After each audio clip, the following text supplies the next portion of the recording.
माझा आजोळ गांजे, माझं बालपण गांजातच गेलं. हे वाक्य जेव्हा आवीच्या तोंडून पहिल्यांदा ऐकलं होतं तेव्हा खूप हसले होते. वाटलं होतं हे कसलं गाव? गांजेपिंजे असं नाव असतं का गावाचं?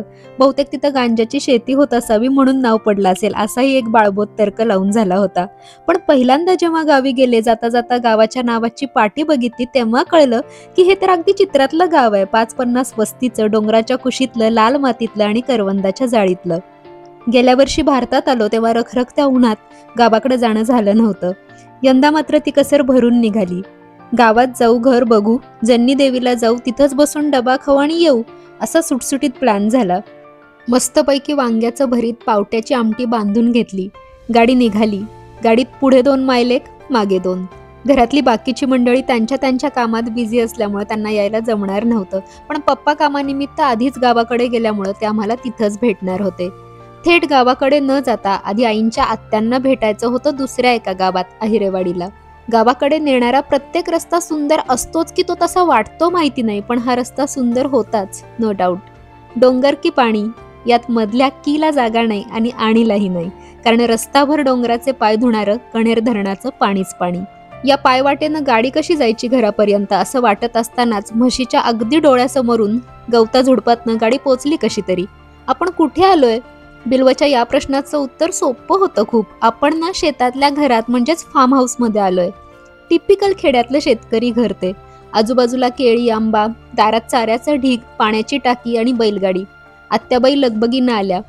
बिल्व आत गेल्या गेल्या त्याची घर फिरून बघण्याची, काय काय नवीन वाटतंय ते आईला येऊन सांगण्याची धडपड सुरू झाली. मला सांगायला लागला, आत काऊ आहे, म्हणजे एक काऊचं बाळ आहे आणि मोठी बफेलो. त्यांना लपवून ठेवलंय. त्याला वाटलं ते हॉल किचन मध्ये नाहीयेत, बाहेर कुठेतरी गोठ्यात आहेत, म्हणजे त्यांना लपवलंय. म्हटलं चल बघू. तर आत खरंच एक 4-5 दिवसांची कालवड. गाईचं गोंडस बाळ होतं ते. मला खूप आवडलं. बिल्व तिच्याशी खेळत होता. तिला बिल्व आणि बिल्वला ती आपल्या एवढीच वाटत असावी. मी फक्त त्या बाळाला कुरवाळत होते. बाळही प्रेमानं चाटत होतं. इथं शब्दांची भाषा, डोळ्यांची भाषा, सगळं दुय्यम.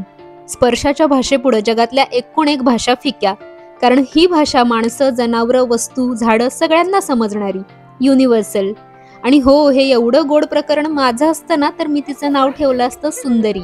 जवळपास 30 वर्षांनी अजून एका गोष्टीचा स्पर्श झाला, कवडसा. ढेबेवाडीच्या घरावर पत्रा होता तेव्हा स्वयंपाकघरात असाच एक कवडसा पडायचा. हाही कवडसा इथल्या स्वयंपाकघरातलाच. त्याचा उगम शोधण्याचा, तो झाकण्याचा, हातावर घेण्याचा हा खेळही आठवला आज. त्यावेळी हाताचा पंजा 3-4 वर्षांचा होता, छोटासा. कवडसा मावायचा नाही त्यावर. आज मावला. त्यानं वयाची जाणीव करून दिली. मोजक्या डब्या भांड्यांचा आणि 4 कळशांचा संसार माणसाला इतकंच लागतं म्हणाला. घरातल्या 2 करत्या माणसांचा निरोप घेतला आणि निघालो आवीच्या आजोळी, गांजाला. रस्त्यानं घाणेरी, बदामाची झाडं, पेरू, करवंदाच्या जाळ्या हो म्हणून वाढलेल्या. मी मायलेकांच्या गप्पा ऐकत होते फक्त. रस्ता चांगला झालाय आता. आई, इकडं कधी ग झाला हा बंगला? या पाण्याशेजारी एक जमीन घेऊन ठेवायला पाहिजे होती ना, आता चांगलेच भाव वाढले असतील. आई म्हणत होत्या सगळ्या जमिनी आता पुण्या मुंबईच्या माणसांनी घेतल्यात. मधूनच दोघे मला सांगत होते, या रस्त्यानं ना आम्ही चालत जायचो, आम्ही पहिल्यांदा गाव सोडलं ना तेव्हा इथं राहायचो. अशा त्यांच्या काही बाई आठवणी. मला त्यांचे डोळे दिसत नव्हते, नुसताच पॉडकास्ट ऐकल्याचा फील. खरं तर डोळे दिसायला हवे होते. त्यात आता 100% त्यावेळेची चित्र पण दिसली असती. माणसांना आठवणी जिवंत ठेवल्या तर आठवणीही माणसाला जिवंत ठेवतात. जेवण सोबत होतंच, पण रस्त्याकडेचा गरमागरम वडापाव त्याला घेतल्याशिवाय पुढे जाऊ देईना. तसा तो कोणालाच देत नाही म्हणा. सोबतीला बटाटे भजी सुद्धा. पार्सल घेतलं. आता आधी घरी जायचं होतं. हे आवीचं आजोळचं घर, पण मूळ घर नाही. जुनं घर पाडून हे नवं घर बांधलं. त्याला आता 5-6 वर्ष झाली. आवीच्या आजी पारुआई गेल्या, त्यालाही आता बरीच वर्ष झाली. गेल्या वर्षी आजोबाही गेले. आता या घरात कोणीच राहत नाही. अधेमध्ये मुंबईतून चुलते मालते येतात तेवढंच. आवीला घरापेक्षा अंगणात इंटरेस्ट जास्त, तेव्हाही आणि आत्ताही. तो दाखवत होता, हे बघ हा मोसंबी आंबा, त्याचे आंबे मोसंबी सारखे लागायचे, पण आता मेलाय वाटतं, झाडाला एकही पान नाही. आणि तो लांब दिसतोय का एक, तो साखर बिल्ली. साखरेसारखा गोड आंबा म्हणून साखर बिल्ली. काय एक एक नावं पण ना. अवकाळी, मेटगुताड, बिबवी ही या भागातल्या गावांची नावं. कोणाला सुचले असतील असले शब्द आणि काय अर्थ काय असतील त्यांचे. इथं फार वेळ थांबलो नाही. पारुआई अण्णा असते तर गोष्ट वेगळी होती. घर तेच असलं तरी निर्जीव भिंती गालावरून हात फिरवून मुका घेत नाहीत की 2 घास खाऊन जा म्हणत नाहीत. आता हे आजोळ नावापुरतं. इथलं प्रेम संपल्यात जमा. आम्हाला पप्पा भेटले. त्यांना सोबत घेऊन आम्ही जन्नीला निघालो. लाल मातीचा झाडाझुडपांचा छोटासा रस्ता. आम्ही किती वेळा या रस्त्यावरून बिना चप्पलचा हुंदडला असेल, पडला असेल, पण याच रस्त्यावरून कधी गाडी काढायची कसरत करावी लागेल असं तेव्हा स्वप्नातही वाटलं नसेल.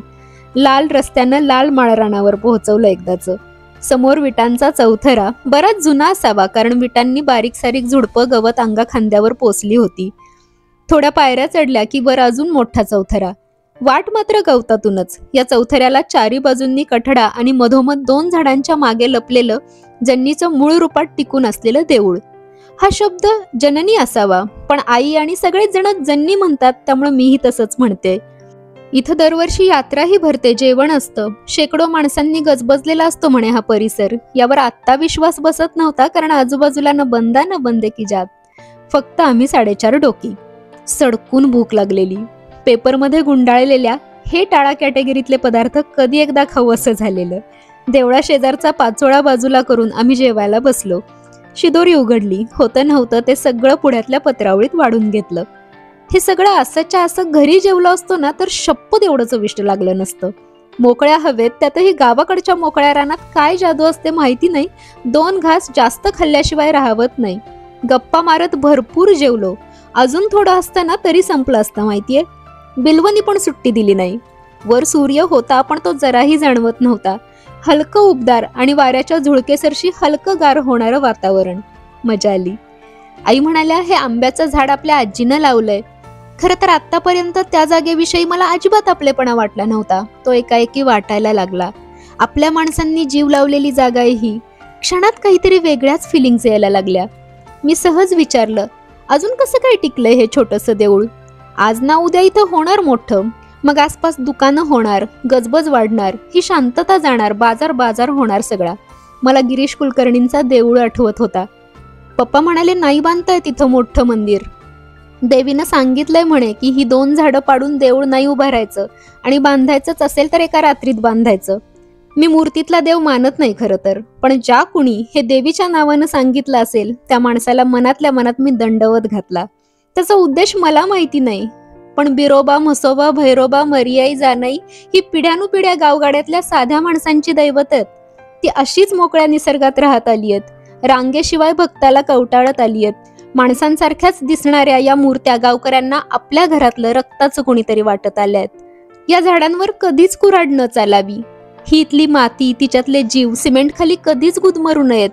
जो कोणी इथं येईल त्याला अशीच नीरव शांतता मिळावी. या शांततेत मनापासून हात जोडल्यावर जन्नीनं आशीर्वाद दिल्याचं समाधान मिळावं. आसपासच्या दुकानातल्या खणा नारळाची अपेक्षा नसणारी आई झाडाच्या सावलीत कायम अशीच निरपेक्ष राहावी. आम्ही परत फिरलो. पुन्हा तोच रस्ता. आम्हाला जाता जाता गावात जायचं होतं. अजून 1-2 जणांना भेटायचं होतं आणि मग परत साताऱ्याला घरी. गावात बांधकामं बरीच सुरू होती. घरं नवीन होत आहेत, पण इथली माणसं कामधंद्यानिमित्त मुंबईत असतात. कधीतरी चक्कर टाकली की राहायला बरं घर असावं, त्यामुळे ही बांधकामं. आवीच्या लहानपणीची फळझाडं अजूनही तशीच आहेत, पण त्यांना दगडं मारून पाडणारी आणि दिवस दिवस त्या फळांवर जगणारी वात्रट पोरं आता तेवढी असतील की नाही शंका आहे. गावातल्या शंकराच्या देवळाजवळ गाडी लावून चालत निघालो. एका नातेवाईकांना भेटायचं होतं. फार दिवसांनी पाय चपला धुळीनं माखल्या. मला आश्चर्य वाटत होतं की बिल्लू एकही प्रश्न कसा विचारत नाहीये. त्यानं बाबाचं गाव स्वीकारलं बहुतेक. आजीच्या मागे मागे सराईतासारखा चालत होता, पण ज्या घरी जायचं त्याला कुलूप. चला परत गाडीकडे. परतीचा प्रवास सुरू झाला. सूर्य मावळायला तसा अवकाश होता अजून, पण डोंगर, कण्हेरचं पाणी, झाडांचे शेंडे फिकट तांबूस व्हायला सुरुवात झालेली. भावनिक माणसांनी चुकून सुद्धा फिरकू नये या अशा वाटेला, कवींनी पण नाही. त्यातही जर इथं सह्याद्रीच्या कुशीत गेलेलं बालपण असेल तर साठलेला भूतकाळ असा काही उफाळून येईल. अशा वेळी त्याला आवर घालायला शब्द सापडले तर ठीक, नाहीतर तो डोळ्यातून आपोआप ओघळत राहील. लिहून देते. आता तो पूल लागेल ज्याच्याविषयी मी 100दा ऐकलंय. मला खात्री आहे 2च सेकंदात आज 101वी वेळ येणार आहे. आणि आलीच. हे बघ, हाच तो पूल. इतका पाऊस पडायचा की पूल पाण्याखाली जायचा. गावाचा जगाशी संपर्क तुटायचा. मग मेढ्याला बाजारात जाता यायचं नाही की कुठेच जाता यायचं नाही. आवीची नेहमीची टेप वाजली. मनात वाटलं बरं झालं आज तसा पाऊस नव्हता. पुलानं आरामात जाऊ येऊ दिलं आम्हाला. आता जेव्हा जेव्हा येऊ, माळावरच्या जन्नीला, पारोआईनं लावलेल्या आंब्याला, आजोळ असणाऱ्या जागेला भेटून जाऊ. या पुलाच्या साक्षीनं हा मला मीच दिलेला शब्द आहे, इथे येत राहू. स्वतःलाच शब्द द्यायचं कारण कधी वाटलं नव्हतं ढेबेवाडी बेळगावच्या पंक्तीला काळजात तिसरं कोणी बसेल. वाटलं नव्हतं इथल्या कसल्याच आठवणी नसताना हे गावही मला इतकं माझं वाटेल. आणि वाटलं नव्हतं गांजाची नशा अशी काही चढेल.